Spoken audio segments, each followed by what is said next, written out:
বিএডিসির মাধ্যমে ক্রয় করে থাকে, কিন্তু আমার কৃষক ভাইরা বিএডিসিতে ধান দিতে পারে না।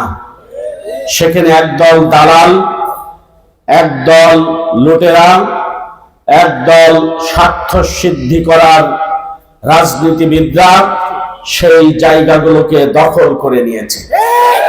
আমরা এই দালাল মার্কা প্রশাসনকে মূলোৎপাটন করে কৃষকের ন্যায্য অধিকার কৃষকের কাছে ফিরিয়ে দিতে চাই।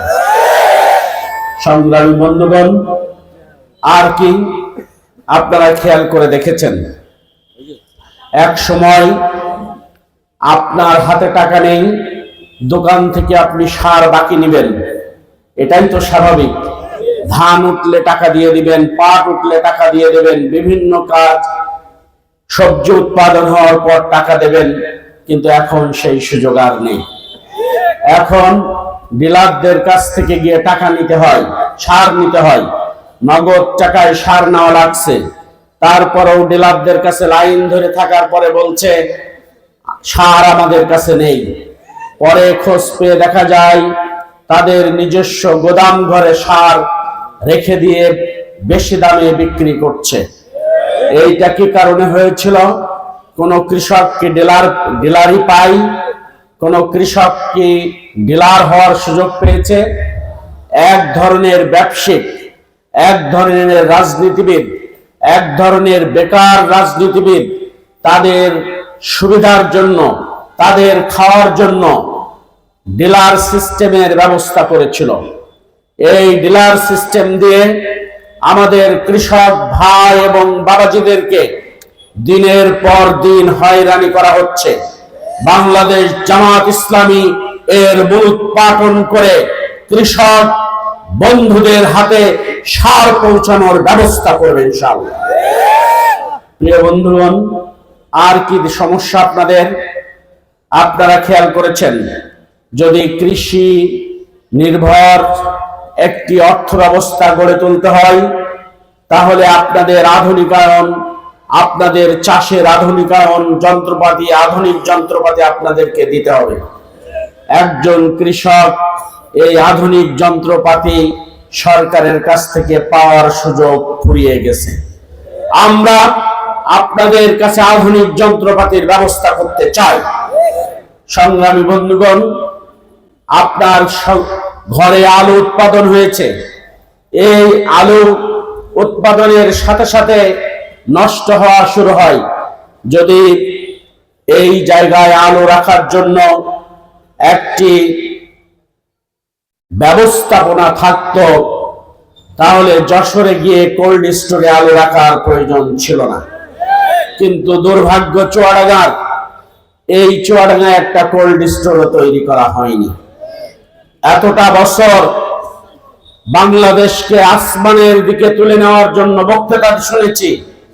বাংলাদেশে পদ্মা সেতু হয়েছে, বাংলাদেশে মেট্রো রেল হয়েছে, কিন্তু আমার চুয়াডাঙ্গার কৃষক ভাইদের জন্য একটা কোল্ড স্টোর তৈরি করা যায় না। এইটা আমাদের দুর্ভাগ্য ছাড়া আর কিছু নয়। সংগ্রামী বন্ধুগণ, বাংলাদেশ জামাত ইসলামী কৃষক বান্ধব একটি সরকার তৈরি করতে চাই। বাংলাদেশ জামাত ইসলামী আমিরে জামাত, সাবেক আমিরে জামাত যখন কৃষি মন্ত্রী ছিল, তখন প্রত্যেকটা ঘরের, প্রত্যেকটা উঠানে তিনি ফলের বাগান তৈরি করেছিলেন। প্রত্যেকটা উঠানকে তিনি সবজির বাগানে রূপান্তরিত করেছিল। আমরা এই ছোট ছোট কাজগুলোকে হাতে নিয়ে বাংলাদেশের কৃষকদেরকে এগিয়ে নিয়ে যেতে চাই, তাদের অর্থনৈতিক সাপোর্ট দিতে চাই। আমরা সরকারকে বলি, কৃষকের আপনি বিনা সুদে লোন দেন। কৃষকরা যদি বিনা সুদে লোন পায়, তাহলে ট্রাক্টর কিনতে পারবে, ধান ঝাড়া মেশিন কিনতে পারবে, ধান লাগানো মেশিন কিনতে পারবে, উন্নত সেচের ব্যবস্থা করতে পারবে। কিন্তু আপনি টাকা দেন এস আলম গ্রুপকে, আপনি টাকা দেন দরবেশ বাবাকে, আপনি টাকা দেন বসুন্ধরাকে, যারা বাংলাদেশের টাকাকে বিদেশে পাচার করে দেয়, বাংলাদেশের টাকাকে সুইস ব্যাংকে রাখে, বাংলাদেশের টাকা কানাডায় নিয়ে যে বেগম বাড়ি জানায়, বাংলাদেশের টাকা নিয়ে যে বিদেশে ফুর্তি করে আর আমার কৃষক না খেয়ে থাকে, এই বৈষম্য চলতে পারে না। সংগ্রামী বন্ধুগণ, আপনাদের যদি প্রশ্ন করা হয় ভাই আপনারা সরকারের কাছে কি চান, তাহলে আপনারা নিশ্চয় কেউ বলবেন না ভাই আমার একতলা বাড়ি দুইতলা বানিয়ে দিতে হবে, এটা আমার সরকারের কাছে দাবি। আপনারা এই কথা কেউ বলবেন না ভাই আমার টিনের ঘর আছে, সরকার আমার ঘরটা ছাদ বানাই দেন, এটা আপনার কাছে আমার দাবি। এই কথা কি বলেন আপনারা? তাহলে কৃষক, মেহনতি মানুষ, খেটে খাওয়া মানুষ, আম জনতা, তারা সরকারের কাছে কি চাই?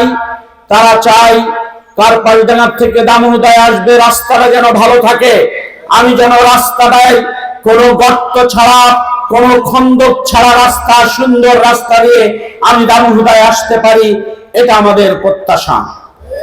আমরা আর কি চাই? আমরা এখান থেকে জ্বর হয়েছে, অসুস্থ হয়েছি, দামোহদা উপজেলা স্বাস্থ্য কমপ্লেক্সে গিয়ে একটু চিকিৎসা চাই। আমার সন্তানকে আমি খেটে খেয়ে মানুষের জমি বর্গা নিয়ে চাষ করে এমএ পাস করিয়েছি, আমার সন্তান এখন বিনা ঘুষে একটা চাকরি আমি চাই। আমি আর কি চাই? আমার সন্তান বিশ্ববিদ্যালয়ে ভর্তি হতে চাই, ভর্তি হয়ে যাওয়ার পর আমার সন্তান লেখাপড়া শিখে বাংলাদেশের জন্য, দেশের জন্য, আমার জন্য কিছু করুক, এটা আমি প্রত্যাশা করি। কিন্তু ভাই আপনি বুকে হাত দিয়ে বলুন, আপনি কি সেটাই 54 বছরে পেয়েছেন? আপনি যে রাস্তা দিয়ে আসেন সেই রাস্তাটা কি ভালো পান? আপনি যে হসপিটালে যান সেই হসপিটালে কি চিকিৎসা পান? আপনি যে সরকারি দপ্তরগুলো যান সেখানে ঘুষ ছাড়া কি কোনো কাজ করতে পারেন? আপনি যদি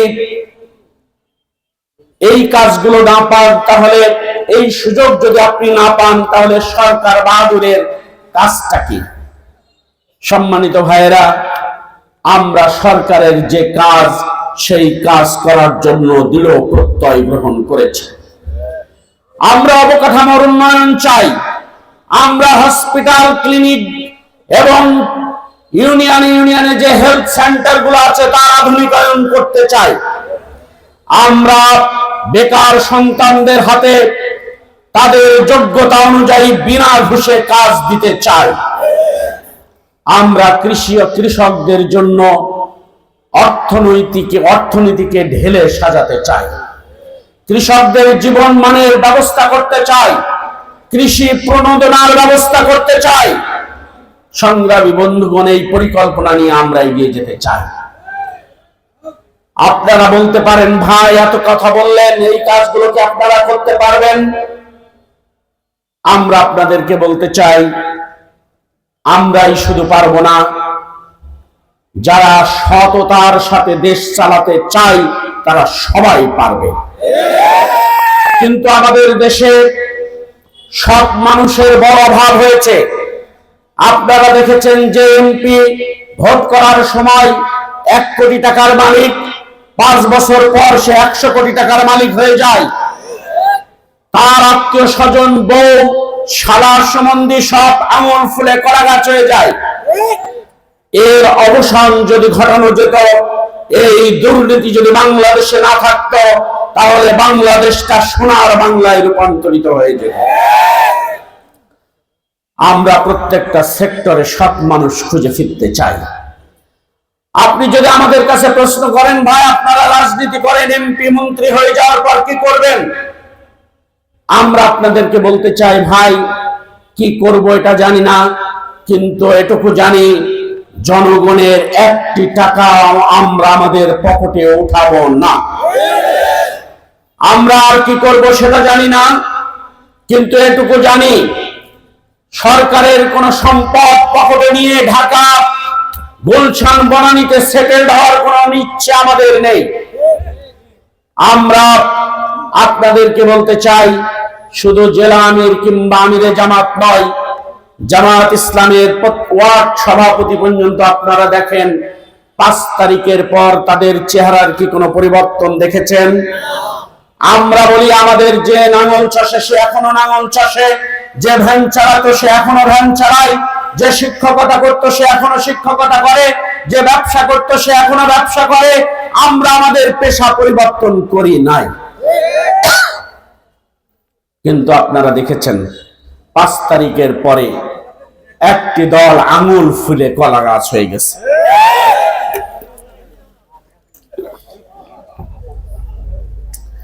আগে বিড়ি জুটতো না, এখন দোতলা সিগারেট খাই। আগে বাইসাইকেলে ভ্যানে চলতো, এখন পালসার মোটরসাইকেলে চড়ে। আগে একটা গেঞ্জি 3 দিন পরতো, এখন সকাল বিকেল দুপুর আলাদা আলাদা ড্রেস পরে। মাসায় বসে দোতলা সিগারেট টানে আর মানুষের পাকা ধানে মই দেওয়ার জন্য পরিকল্পনা আঁটে। বাংলাদেশ জামাত ইসলামের প্রত্যেকটা নেতা কর্মী দুর্নীতি মুক্ত। বাংলাদেশ জামাত ইসলামের প্রত্যেক নেতা কর্মী মাদক মুক্ত। বাংলাদেশ জামাত ইসলামের প্রত্যেকটা নেতা কর্মী চাঁদাবাজ মুক্ত। বাংলাদেশ জামাত ইসলামের প্রত্যেকটা নেতা কর্মী সততার পরীক্ষায় উত্তীর্ণ। প্রিয় ভাইরা, সুতরাং আমাদের সাথে রাজনীতি করতে এসে কোনো লাভ নাই। আমরা রাজনীতিতে এসেছি কিছু পাওয়ার জন্য নয়, আমরা রাজনীতিতে এসেছি মানবতার কল্যাণ সাধন করার জন্য। আমরা রাজনীতিতে এসেছি দেশকে বাঁচানোর জন্য। আমরা রাজনীতিতে এসেছি দেশের গণতন্ত্র ফেরানোর জন্য। আমরা রাজনীতিতে এসেছি দেশের মানুষের মুখে হাসি ফোটানোর জন্য। প্রিয় ভাইরা, আমাদের নিজের দলের ভিতরে মারামারি নাই, আমাদের নিজের দলের পদ পদবি নিয়ে মার্ডার নাই, আমাদের নিজেদের দলের লোকজন মাদকাসক্ত ব্যবসায়ীদের কাছ থেকে চাঁদা নেয় না, আমাদের দলের লোকরা চাঁদাবাজির টাকা ভাগ পায় না, আমাদের দলের লোকরা চাঁদাবাজি করে না, দুর্নীতি করে না, স্বজনপ্রীতি করে না, ঠিকাদারির টেন্ডার ছিনিয়ে নেয় না, থানা এবং কোর্ট কাছারিতে দালালও করে না। প্রিয় ভাইরা, সুতরাং আমাদের গায়ে কোনো কালি লাগানোর সুযোগ নেই। আমরা এই সৎ কর্মী বাহিনী নিয়ে দেশটাকে ভালো বানাতে পারবো, এটা আমাদের বিশ্বাস, এটা আমাদের চ্যালেঞ্জ, এটা আমাদের প্রত্যাশা। প্রিয় ভাইরা, আপনারা যদি সাথে থাকেন আমরা দেশটাকে সুন্দর বানাতে পারবো ইনশাআল্লাহ। আপনারা যদি দোয়া করেন, আপনারা যদি ভোট দেন, আপনার পরিবারের সদস্যদেরকে যদি ভোট দিতে পারেন, আল্লাহর রহমত যদি আমাদের উপরে আসে, আমরা সামনের দিন এই দেশ থেকে চাঁদাবাজি মুক্ত করব ইনশাআল্লাহ। আমাদের দীপ্ত ঘোষণা, আমরা চাঁদাবাজি করি না, কাউকে আমরা চাঁদাবাজি করতে দেব না। আমরা দুর্নীতি করি না, কাউকে আমরা দুর্নীতি করতে দেব না। আমরা স্বজনপ্রীতি করি না, কাউকে আমরা স্বজনপ্রীতি করতে দেব না। আমরা ভোট ডাকাতি করে এমপি হতে চাই না, কাউকে আমরা ভোট ডাকাতি করতে দেব না। আমার ভোট আমি দেব, যোগ্য প্রার্থী যে আমি তাকেই ভোট দেব। এই স্লোগানকে এগিয়ে নিয়ে জনগণের রায়ের উপরে আমরা ভরসা করে আল্লাহর রহমতের প্রত্যাশা করে আমরা এগিয়ে যেতে চাই। সংগ্রামী বন্ধুগণ, বাংলাদেশ জামাত ইসলামী আজকে এই নির্বাচনের যে কার্যক্রম শুরু করেছে, এই নির্বাচনের কার্যক্রমে আপনাদের সকলের উদাত্ত আহ্বান রাখতে চাই। আপনারা গ্রাম পাড়া মহল্লায় বাড়িতে বাড়িতে গিয়ে আমরা যে কাজ করতে চাই, আমরা যে স্বপ্ন দেখতে চাই, আমরা যে স্বপ্ন দেখাই, সেটা মানুষকে বলবেন আর আমাদের জন্য দোয়া করবেন, আমরা যেন সততার পরীক্ষায় উত্তীর্ণ হতে পারি। আপনারা আমাদের জন্য দোয়া করবেন, আমরা যা মুখে বলি তা যেন বাস্তবায়ন করতে পারি। আপনারা আমাদের জন্য দোয়া করবেন, এই দেশের খেটে খাওয়া মানুষের পাশে থেকে তাদের বন্ধু হয়ে আমরা যেন কাজ করে যেতে পারি। আল্লাহ তাআলা আমাদের সবাই